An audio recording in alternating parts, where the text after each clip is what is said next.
Olá, é com grande satisfação que hoje a Voz Contábil recebe duas queridas, Tânia Gontijo e Patrícia Antonassi. Nós estamos aqui para falar de Imposto de Renda 2025, pessoa física. Nós temos aqui, Tânia, alguns assuntos que tivemos mapeando para esse nosso bate-papo. Primeiro, quais são as novidades, Tânia, para 2025, a declaração? Olha, as novidades é essa do rendimento do exterior, né? Que agora a Receita Federal está fechando, né, as conexões dela, porque antes já tinha com os estados, né, para ver, né, para fins de imposto de renda junto com o ICMS e principalmente TCD, desculpa, não é ICMS, com o ITCD. Então, fechando isso tudo, e agora tem informações do exterior também. Eu não sei exatamente como são transmitidas essas informações, mas elas existem. Então, assim, a gente tem que tomar cuidado, separar a documentação com muito cuidado, para não esquecer de oferecer a tributação, os rendimentos que têm que ser oferecidos, e qualquer outra informação que vai fazer diferença no imposto de renda, né? A gente tem que tomar cuidado com, né, esquecer de deduzir também o que a gente tem direito de deduzir. Então, essa preparação para preenchimento e transmissão da declaração é muito importante. Como ainda vai ter, né, uma novidade muito importante, é o MIR, né, Meu Imposto de Renda, que vai ser uma declaração online, não é através do PGD, ainda tem umas restrições, não é todo mundo que pode fazer através do MIR. E tem que tomar muito cuidado, gente, para deduzir somente aquilo que tem documento comprobatório. Se você deduz e não tem documento comprobatório, o dano é muito grande, né? Você vai ter que pagar depois um imposto que foi diminuído, né, com essas deduções não comprovadas, além da multa de ofício, que é no mínimo 75%. Via de regra é 75%. Mais a multa moratória de 20%, mais a Selic. Então, assim, tem que tomar muito cuidado. A pré-preenchida traz muitas informações, inclusive, né, através da DEMED ou da Declaração de Imposto de Renda, né, dos profissionais de saúde, ela traz essas informações. Mas a responsabilidade de conferir tudo isso é do contribuinte, não é da Receita. Maravilha, Tânia. Importantíssimo essa questão, esse ponto, né, da responsabilidade.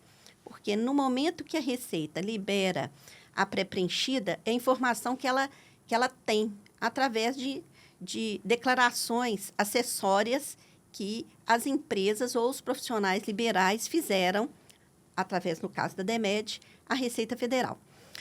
Uma coisa que eu gostaria de saber, Patrícia, dentro da sua experiência com o imposto de renda de pessoa física, qual a dificuldade que você tem no momento que o seu cliente te procura?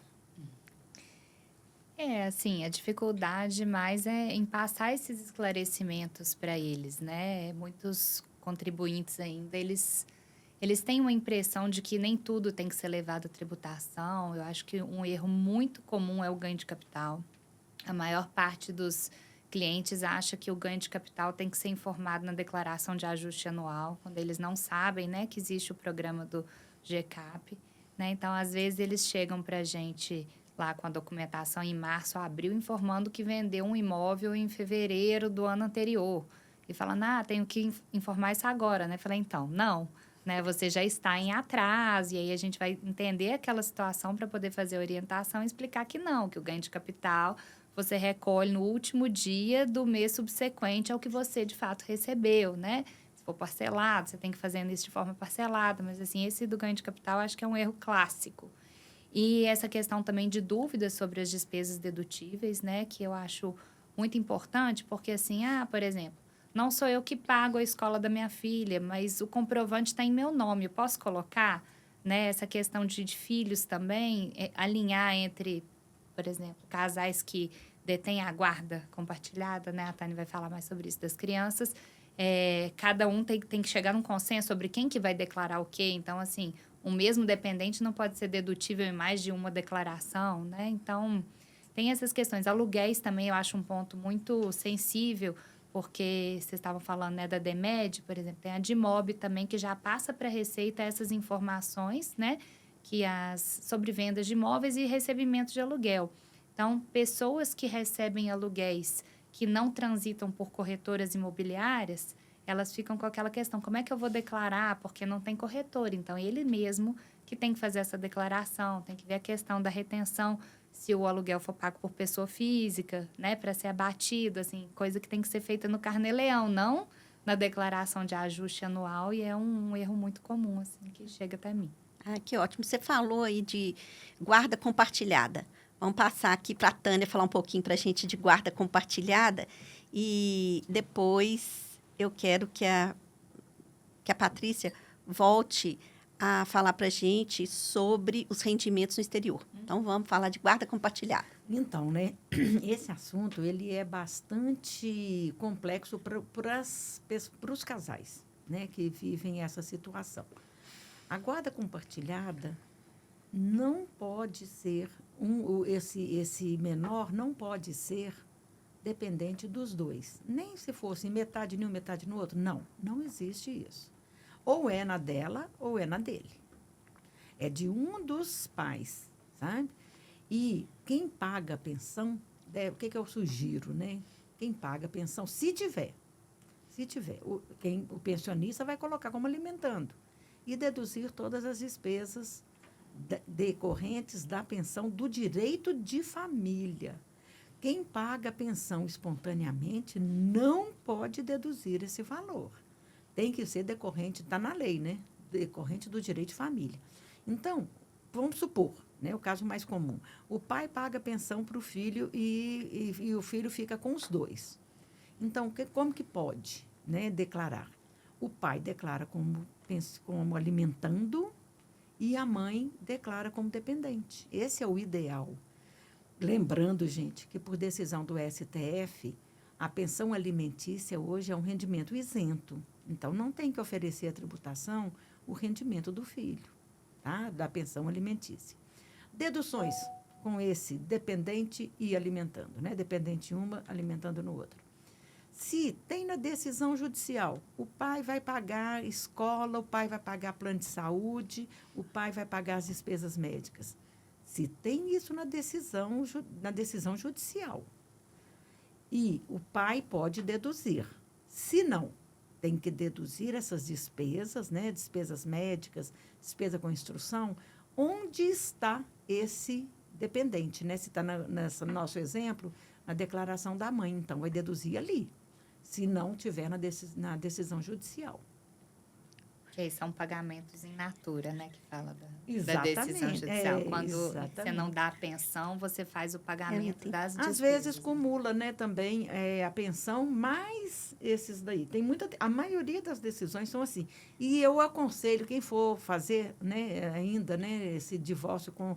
Não necessariamente divórcio, mas a ação de alimentos que for fazer, coloque tudo que for pagar, porque o que não tiver ali não está no mundo.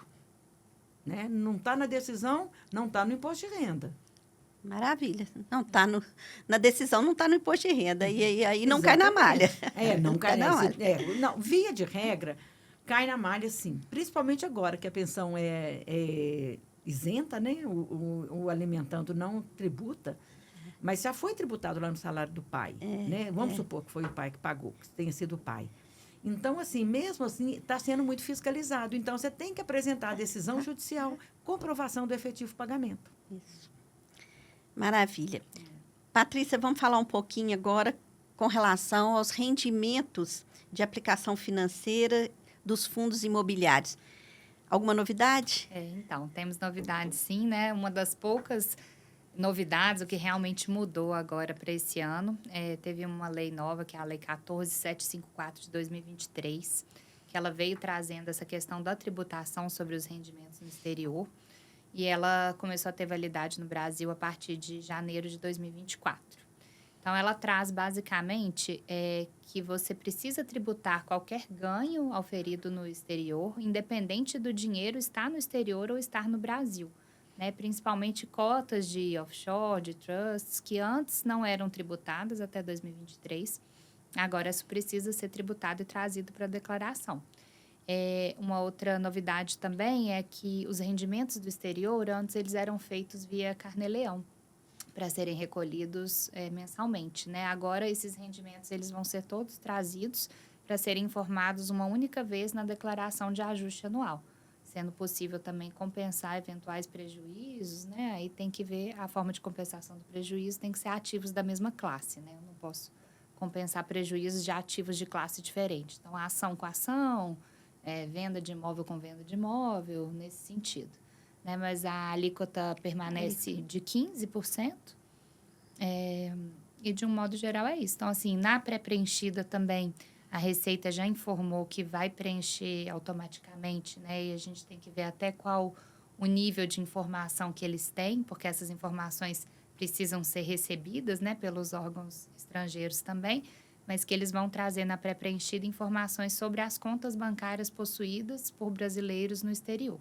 Não necessariamente os saldos serão trazidos, né? Então, a Receita alertou que os saldos, o preenchimento dos saldos, é responsabilidade do contribuinte, mas que essas informações já vão estar disponíveis. Agora, para os fundos também, a alíquota ficou de 20%, né? Os fundos, no Brasil, eles têm até uma legislação específica sobre ele, tem umas hipóteses até de isenção de imposto de renda, quando a pessoa possui menos de 10% de cotas do fundo, né, isento de imposto de renda. Mas, assim, os fundos também eles vão ser tributados no momento de venda das cotas, né, que é diferente da tributação de rendimentos de fundo. Porque quando eu tenho um fundo, é como se eu tivesse cotas de uma empresa, né? Então, eu tenho aquelas cotas que me rendem, eu tenho rendimentos, né, periódicos, que são rendimentos isentos, porque as cotas do fundo é como se fosse um recebimento de um dividendo, né? Eu não tributo isso. Porém, quando eu vou fazer a alienação das cotas, é que incide essa alíquota de 20% que precisa ser tributada e calculada, e não é uma coisa automática, né? Aí tem que ver a forma como o investimento nesse fundo ocorre. Se a pessoa faz pessoa física, se ela faz via corretora, se ela contrata algum aplicativo, né? Porque hoje em dia existem aplicativos específicos para fazer cálculo de alienação de ganho de capital de renda variável, porque é complicado, né? Uma coisa é você fazer a apuração ali, por exemplo, renda fixa, né? Que os próprios bancos já retêm na fonte, as fontes pagadoras retêm na fonte. Agora, a renda variável ela é um pouquinho mais complicada, porque ela implica em você ter que apurar custo médio de aquisição. Então, assim, já entra em uma outra sistemática de apuração que muitas vezes não é tão fácil e intuitivo para uma pessoa fazer sozinha. E é importante também o contribuinte, o nosso cliente, saber que se ele tem esse tipo de operação, ele tem que ter uma assessoria durante o ano. Não é agora, chegando no mês de março, abril, que ele vai trazer a documentação e ele teve transações durante o ano de compra e venda e não se pronunciou e não recolheu, né? Então, o contribuinte que tem essa responsabilidade, né? Porque nós não temos como acompanhá-lo se ele não traz isso durante o ano. E é complicado porque esses tipos de transação, eles vêm nas notas de corretagem, né? Que as corretoras informam. Mas, por exemplo, se você teve contato com aquele contribuinte em 24 e ele já possuía um saldo de algum ativo ali anterior, eu não tenho nem, se eu quiser, como formar o custo de aquisição dele, porque já partiu do pressuposto que ele tinha outros ativos, né? Então, assim... E é impossível, realmente, se houvesse algum ganho a recolher, teria que ser feito via carnê-leão, uma coisa que tem que ser acompanhada mensalmente, né? E não um volume enorme que chega para a gente com um prazo relativamente curto, né? Que é o prazo da declaração. Isso. Tânia, e aí, vamos falar de livro caixa? A gente andou conversando e você fez algumas ponderações, né, com relação ao livro caixa. E eu gostaria que você falasse um pouquinho para nós sobre o livro caixa. É o seguinte, né? O livro caixa é bem complexo. Primeira coisa que tem que avaliar, despesas dedutíveis. Despesa com transporte não é dedutível, a não ser que seja aquele comerciante, né, ambulante, aquele antigo caixeiro viajante.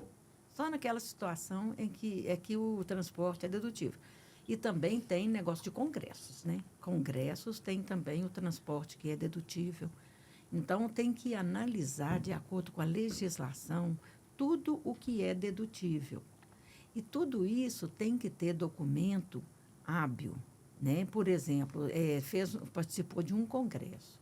Tem que ter a inscrição, tem que ter o certificado, tem que ter o comprovante da locomoção, tem que ter o comprovante de hotel, tem que ter toda a comprovação documental. É muito comum as pessoas inventarem, vou pôr isso. Não está certo. Nós tivemos uma operação há aproximadamente 1 ano e meio. A Receita fiscalizou muitos médicos e declararam despesas a mais que não existiam. Então, foi assim, um desastre. Isso não se faz porque é prejuízo na certa. E nessas situações em que inventam despesas para colocar no livro caixa, a multa de ofício não é só 75%, não. Ela é ou 150% do tributo ou 225%. Mais a multa moratória e Selic, né, de juros. Então, assim, tem que ter muito cuidado para declarar isso daí. O profissional liberal, né, essa dedução de livro caixa é para custear o gasto do profissional liberal, sem vínculo empregatício. Né? Por exemplo, prestou serviço para a empresa, teve 500 mil de rendimento, e prestou serviço para a pessoa física com profissional liberal, teve mais 300 mil. Só o limite é 300 mil, não engloba o salário. E as despesas do home office. Isso. A maioria dos profissionais hoje estão atendendo home office. Eu tenho vários clientes que atendem em home office. E na legislação tem o seguinte: se você não pode mensurar as despesas que são da sua casa com a sua profissão, né, com o seu trabalho, né? Quando você não pode mensurar, você aplica 20% dedutível no trabalho. 80% para casa, e isso é a legislação que determina. Né? Agora, se você pode mensurar, se você tem um telefone do trabalho, um outro da vida pessoal, aí sim, você tem que... Mas lembrando, gente, que tem que comprovar. Tá? É condomínio, é aluguel, todas as despesas que se tem, por supor, um apartamento, uma casa alugada, a pessoa mora e trabalha, todas as despesas são dedutíveis, observando esse limite da legislação, que é o limite de 20% dos gastos. Ótimo. Você falou legislação. E aí, vocês já confirmaram se o pergunta e resposta da Receita está atualizado para esse ano? Tá, não. Não tá. Tá, não. Assim, ainda tá o de 23, né? Embora poucas coisas tenham mudado, mas eles podiam atualizar, né? Porque senão tem uma situação pontual ou outra que a gente acaba até como profissional contábil mesmo recorrendo ao perguntão. Que eu brinco assim, de vez em quando sempre chega uma coisa que você fala assim, gente, peraí, isso aqui não é especificamente uma coisa nem outra, deixa eu entender. Então, a gente recorre ao perguntão, né? Clássico, então, se ele pudesse estar atualizado. Né? Todo mundo usa. Eu uso o perguntão, porque tem coisas que você não trabalha no seu dia a dia. Sim. É um caso mais à parte. E ele não está atualizado. Não Ele tá está em atualizado. 23. Ele tá de 23 Agora, 24. uma coisa que eu recomendo, eu não vou no perguntão e leio a resposta. Eu vou na legislação. Sim. Tem a legislação embaixo. O ideal é conferir lá na legislação. Isso, o que está acontecendo que eles não estão atualizando? Gente, a Receita Federal ficou muito tempo. Agora que teve autorização para concurso, agora que está saindo. Mas ficou... E aposentou todo mundo antes dessa reforma da Previdência, né? Aposentamos muito. Eu aposentei em 2017, a reforma foi em 2019. E muitos colegas aposentaram. Então, a Receita ficou sem auditores para realizar o serviço. Antigamente, o que a gente fazia? A gente ia para Brasília, fazia lá o treinamento, a discussão, né, do programa e da legislação, e montava esse perguntão. A gente participava disso. Mas hoje não tem pessoal para isso. Né? Eles podiam fazer um link, igual faz, por exemplo, de instrução normativa, né? Quando tem alguma que sobrepõe, já fica tipo online os dispositivos anteriores revogados e falando qual dispositivo que revogou. E isso é fácil de fazer para o pessoal da TI, né? Para mim, não. Tá Para mim aí. é dificílimo, mas para o pessoal da TI, isso é tranquilo. Ótimo, gente. Então, agora nós vamos falar também de tributação das exchanges. Patrícia, vamos lá. Então, aí essa questão das exchanges também, ela entra naquela questão da legislação nova dos rendimentos no exterior, né? Porque as exchanges nada mais é do que as corretoras de criptomoedas, né? Então, criptomoeda também, o pessoal fala muito, tem muita dúvida, porque fica naquela questão, né? Se eu só comprei e não vendi, precisa informar, né? Então, assim, é importante o contribuinte saber que o máximo de informação que ele puder colocar ali à disposição da Receita é melhor para ele, né? Então, nesse ponto, é melhor você pecar pelo excesso. Assim, hoje, você é obrigado a declarar criptomoedas acima de R$5.000, independente da venda. Estou falando só de posse, né? Mas, assim, é importante porque é um ativo que tem uma flutuação muito grande e ele valoriza muito. Então, assim, inclusive, eles pedem muito para informar não só as transações de venda, como as transações de permuta também de criptomoeda. Eu já vi acontecer, por exemplo, lá no escritório, a pessoa comprou um imóvel e fez parte do pagamento do imóvel com criptomoeda. Então, assim, se você for analisar mesmo a operação, né? Por exemplo, às vezes a pessoa comprou o saldo da criptomoeda por 5.000.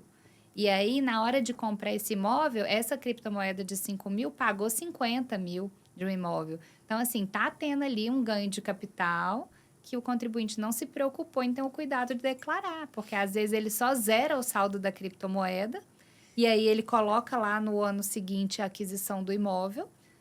Provavelmente, aí tem que ver, né, se a renda dele, o que ele oferiu no ano, acompanhou, né? Ficou compatível com esse acréscimo patrimonial, porque é muito fácil a Receita ver isso, né? Essas divergências, essas inconsistências, que é o que gera malha fina. Então, assim, tem que ser compatível a situação da sua pessoa física com os seus rendimentos auferidos no ano, com o seu acréscimo patrimonial, né? Então, em relação às exchanges, essa lei de rendimentos no exterior, ela se aplica para as exchanges internacionais. Então, os ganhos de criptomoeda que vêm de exchanges internacionais, eles vão ser tributados conforme a lei 14.754, que é uma vez no ano na declaração de ajuste anual. Enquanto as exchanges nacionais, as corretoras de criptomoedas nacionais, têm que ser tributadas conforme a legislação brasileira, né? Então, não é que é tudo criptomoeda, depende da exchange ser aqui no Brasil ou ser no exterior. Isso foi uma diferença. Maravilha. Então, agora, Tânia, vamos falar um pouquinho sobre RRA. Não. Agora eu animei. Agora vocês me chamam aqui para eu parar de falar 12:35. Estou brincando. Gente, é o seguinte. O RRA é muito complexo. Muitas pessoas chegam lá no escritório falando assim, eu recebi um precatório ou uma ação trabalhista. Como que eu faço? Eu vou trazer a sentença para você. Isso é suficiente? Não é suficiente. Para fazer a análise, uma análise correta, né, certeira, sem ter problema com a Receita Federal e sem perder dinheiro, a gente precisa analisar o processo. Num processo trabalhista, não é raro ter um acordo, depois uma sentença. Ou o contrário, uma sentença, depois um acordo. Isso é muito comum. Então, se o profissional que for apurar esse RRA não tiver acesso ao conteúdo total desse processo, a chance de errar é grande. E a gente tem que analisar a planilha de cálculo, a homologação, tem que analisar o processo como um todo. Se teve isso, né, que eu acabei de falar, né, acordo e sentença, sentença e acordo, ou acordo, depois um novo acordo. Então, tem que analisar tudo isso, tem que analisar essa planilha de cálculo, contar os meses, porque algumas Essa contagem de mês é enjoada, não é? Não é fácil, porque vem a planilha, assim, não é muito enjoada. Olha, tem que lembrar o seguinte, férias não é um mês. Isso, é por isso que eu estou Férias falando, não é tem um que mês, entender né? que férias O não é um 13º mês. é um mês. Então, se teve lá 5 anos, são 65 meses. Vamos falar 5 anos fechadinho. São 65 meses. Então, mas não é assim não é o mais trabalhoso, não. Uma coisa importantíssima, tirar as verbas de natureza indenizatória, tirar juros, Retenções também, eu sempre confundo. as retenções, a base de cálculo, né, é o bruto. É o recebimento contido, o imposto de renda e contribuição previdenciária, se for o caso. Então, a gente tem que verificar isso tudo. Outra coisa importantíssima, a proporcionalização das deduções. Por exemplo, o advogado trabalhista. Ele cobrou um honorário X e quando o advogado trabalhou nessa ação, ele cobrou para defender aquele cliente nas verbas trabalhistas e indenizatórias. Então, é necessário e fundamental proporcionalizar essa dedução do advogado, porque nas ações trabalhistas o advogado é dedutível. E é muito importante que se faça, mas tem que fazer de forma correta. Precisa proporcionalizar. Então, o RRA é uma coisa assim muito complexa. Não é simplesmente você pega a sentença, a planilha de cálculo e joga lá. Não é assim. É preciso ter conhecimento do processo na íntegra. Então, não vale só chegar com a sentença. Eu não faço. Eu dispenso, porque eu vou Se comprometer, né? Me comprometer. Por quê? Né? Eu, como ex-funcionária, eu tenho um nome lá que chega lá meu IP, né? O IP da Tânia está errando. Meu nome, né? Nem pensar, Pobre só tem nome. Então, assim, a gente tem que cuidar dele com muito carinho. Então, é preciso. E todo mundo tem acesso ao processo. Peça para o advogado. Peça para o advogado na íntegra. Ele põe num pendrive e acabou. Você manda por e-mail. É muito fácil ter acesso ao processo. Então, não é uma coisa que precisa arriscar um erro por não ter o processo. Maravilha. Mais uma vez, fica na responsabilidade do nosso cliente, né, do contribuinte, levar a documentação correta. Exatamente. Porque chega agora, processo com RRA, e você não tem as informações... É difícil. É difícil. Porque a gente gasta, às vezes, um dia analisando um processo. Não é uma declaração que você faz ali com os pés nas costas, não. Você tem que trabalhar no processo primeiro. Depois que você vai para a declaração. Então, não é uma coisa que pode levar assim de última hora. Outra coisa que, não sei com vocês, acontece muito comigo, eu peço para os meus clientes mandarem a documentação toda de uma vez. Porque quando manda um tiquinho aqui, um tiquinho ali, um tiquinho ali, um tiquinho ali, a gente pode se perder. Né? Então, vai ficar aqui uma solicitação. Solicitação para todos os contribuintes. Todo contribuinte. Manda tudo de uma vez. Manda tudo de uma vez. Facilita a análise, né? Até porque essa análise a gente tem que fazer de forma global. Aí vem aí você preenche tudo, tá tudo pronto. Aí ele manda um pelo WhatsApp, o outro por e-mail. Nossa! Aí na correria acaba que na hora você não viu, aí foi errado. Assim, dificulta a conferência, né? Eu oriento muito a eles terem essa disciplina de, ao longo do ano, já fazerem uma pastinha. Então, assim, foi no médico, recebeu a nota fiscal, já salva dentro da pastinha a nota fiscal, comprovante de pagamento. Já salva a escola do filho, já salva todos os documentos, informes dos bancos, coloca tudo numa pasta. Porque se você for procurar isso nos seus e-mails, ai, que médico que eu fui mesmo, assim, aí você tem que contar que o profissional declarou. E se o profissional não declarou? Aí não vai puxar automático. Isso aconteceu comigo ano passado. Numas 2 ou 3 declarações. A pré-preenchida não trazia a despesa médica daquele especialista e o meu cliente tinha a nota fiscal. Aí eu falei, volta lá, pede para eles retificarem de médio, porque você precisa, porque você vai declarar. Senão vai cair na malha vai fina, cair na malha porque fina. Aí você está declarando algo que o prestador de serviço não declarou. Não declarou, né? E vice-versa também, né? A gente pega Uma pré-preenchida onde um dentista, por exemplo, declara e ele não tem o comprovante, e a gente só pode lançar com comprovante, né? Sim. É muito importante que o nosso cliente, o contribuinte, saiba dessa responsabilidade que não é compartilhada conosco. Lembrando que ninguém também pode alegar desconhecimento, né? Já passou isso, a gente está numa era da informação que às vezes as pessoas... Ah, mas eu não sabia. Poxa, não sabia. Hoje você tem muita fonte de informação, contrata alguém que sabe, né? Você só não pode alegar que você não sabe isso, não cabe mais. Exatamente. Se você não tem o conhecimento suficiente, não tenta fazer. Não. O pessoal pensa que quem sabe ler sabe fazer uma declaração. Não é assim. Declaração de imposto de renda não é fácil assim, não.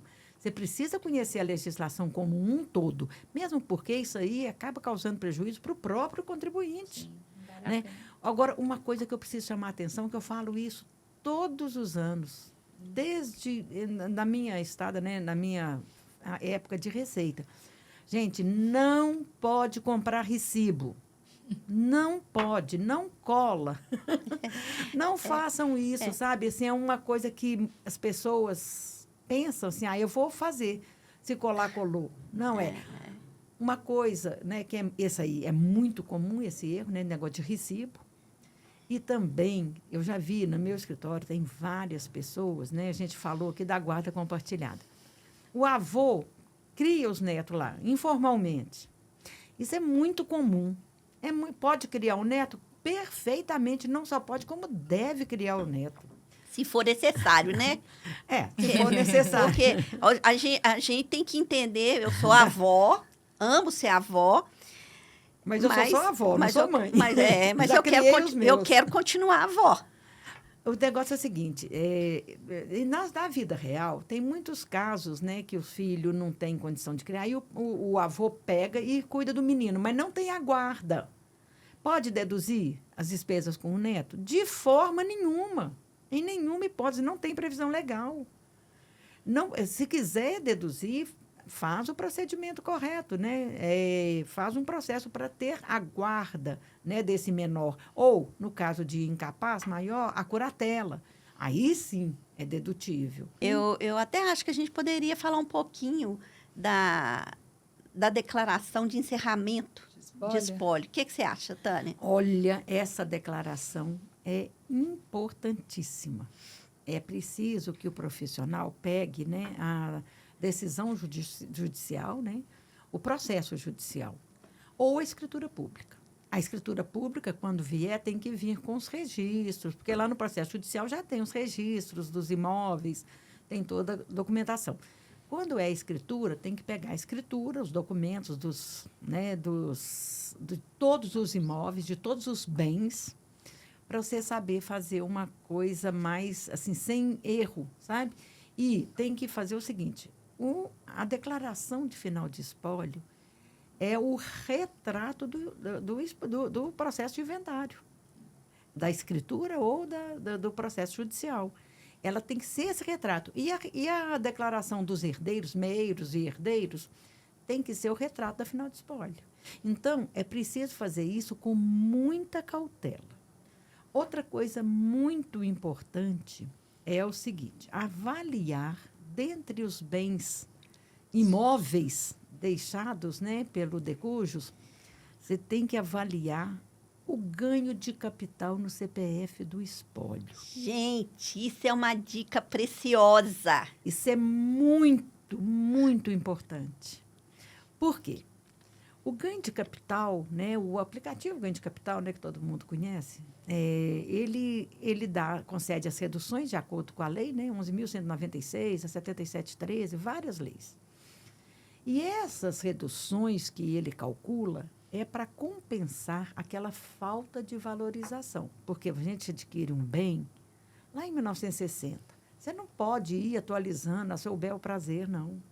Você tem que deixar o seu bem pelo valor de aquisição, salvo se você fez alguma reforma, acréscimo, alguma valorização daquele bem e gastou e tem documento comprobatório. Inclusive, o programa desse ano, ele não aceita você fazer aumento, valor nenhum no item do imóvel. Exatamente. Você tem que ter uma correspondência com relação à reforma, benfeitorias. Exatamente, a benfeitoria naquele imóvel.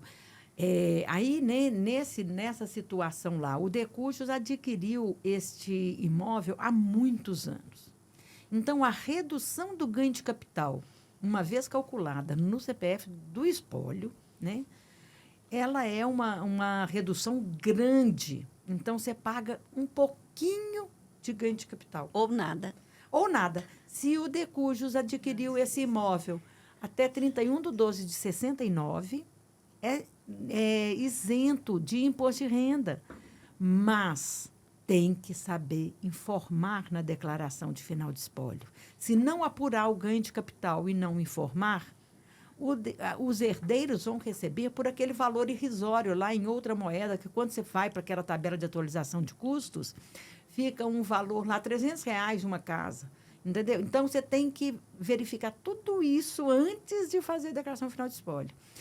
E aí, calculou o ganho de capital. Os herdeiros vão pegar esse bem pelo valor de mercado. Eu já tive um caso concreto no meu escritório que era um bem adquirido em 65.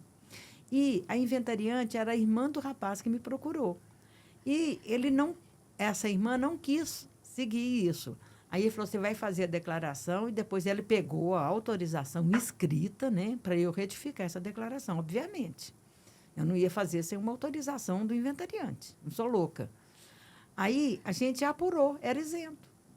E eu simulei para ele, se ele fosse vender, esse imóvel custava, na época lá, 5 milhões.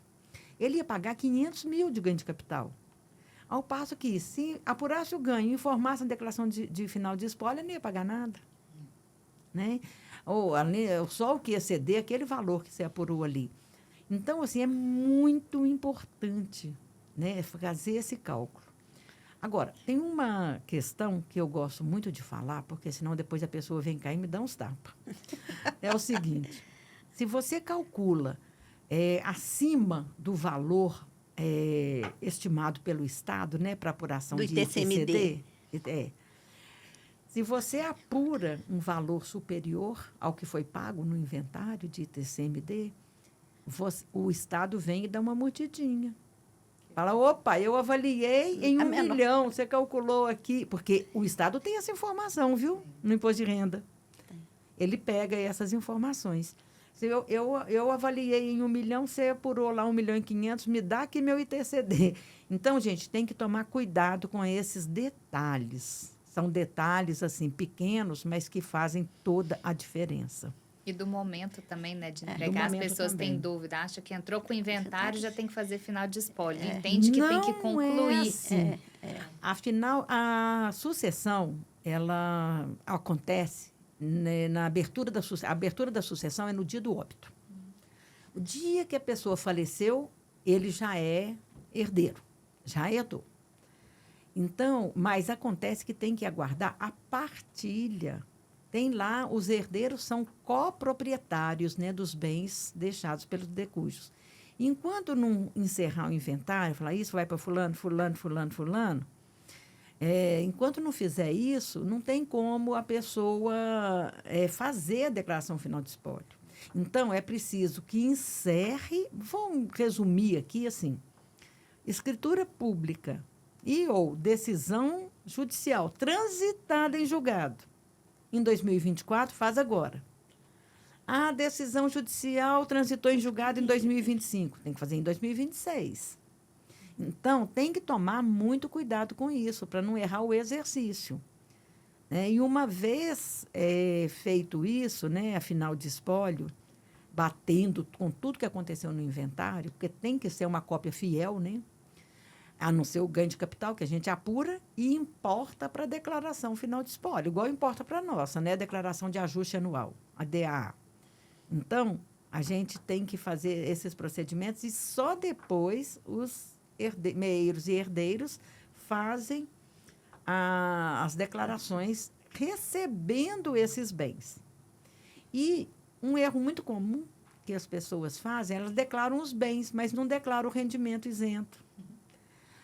O rendimento, tem lá nos rendimentos isentos transferências patrimoniais. Tem a meação, né, para o meeiro e tem a transmissão causa-morte dos herdeiros. Então, gente, agora tem uma coisa que tem que avaliar muito também nesse ganho de capital, é preciso chamar a atenção assim. Vamos supor que tenha uma casa que os herdeiros vão vender e comprar outro imóvel residencial e eles querem usar a isenção dos 180 dias. Então, é jogar dinheiro fora, calcular no espólio. Se você vai ser isento, para que você vai pagar? Vamos supor que a pessoa adquiriu esse bem em 1980. Então, você vai calcular o ganho de capital no CPF do espólio, para quê? Se os herdeiros, ao venderem aquela casa, vão adquirir outro e têm o direito de Já usar... é isento. Tem o direito de usar a isenção de 180 dias. Lembrando que essa isenção só pode ocorrer a cada 5 anos. Então, assim, eu não vou vender esse bem. Esse bem só vou vender se eu for comprar outro. Para que calcular no... Então, tem essa análise que a gente precisa fazer, né? Isso aí tem que vir das informações, das intenções dos herdeiros. Porque senão você não vai conseguir fazer uma coisa assim mais redondinha. Tânia, nossa, é muito bom te ouvir, Patrícia, mas nós estamos chegando ao final do nosso bate-papo. Eu nem comecei. Cenas para os próximos, né? É muito assunto. É muita coisa para falar. Se a gente for falando aqui, a gente fica a tarde inteira. Isso, mas assim, a gente acha que a gente pode pensar, né, numa outra rodada, assim, bem rapidinho, o que vocês gostariam de deixar aqui para os nossos amigos, colegas, né, profissionais da contabilidade e os próprios usuários, né, da informação da Voz Contábil, que a gente sabe que tem muito aluno nos seguindo, muitos profissionais da contabilidade. Isso é importante, porque nós queremos difundir conhecimento. Né? Sem dúvida. Então, Estudem, né? Estudem muito, leiam a legislação, estejam atentos às instruções normativas, aos canais oficiais de divulgação, tanto da Receita quanto ao nosso canal aqui do Voz Contábil. É isso, acho que o conhecimento liberta. Sem dúvida, né? E eu recomendo uma coisa, gente, pelo amor de Deus, deixar para a última hora é pedir para sofrer. Né? Pedir para sofrer. Então, assim, ninguém pode trabalhar apagando fogo. Nós não somos bombeiros, mas a gente precisa trabalhar com uma certa antecedência. Segurança, né? Segurança, porque prazo. Senão depois... É muito comum, né? No meu escritório, nos seus deve ser, vários devem ser. A pessoa não separou nada, chega lá no 30 de maio, à noite, no seu escritório, porque a gente trabalha até de noite. Aí chega lá, preciso fazer minha declaração.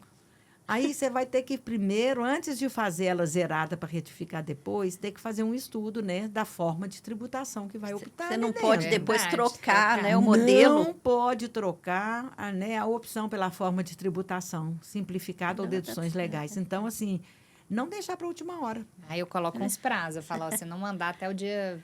Já fiz isso, mas isso não funciona, não. É um terrorismo, mas nem sempre funciona, mas é uma tentativa. É verdade. Então, gente, mais uma vez, muito Rosa. obrigada. Eu que agradeço imensamente, viu, Rosa? Prazer imenso. Que fiquei muito feliz de estar aqui com vocês e espero que a gente tenha outros encontros. Teremos. Ok? É só muito chamar. Obrigada. Ótimo. Obrigada.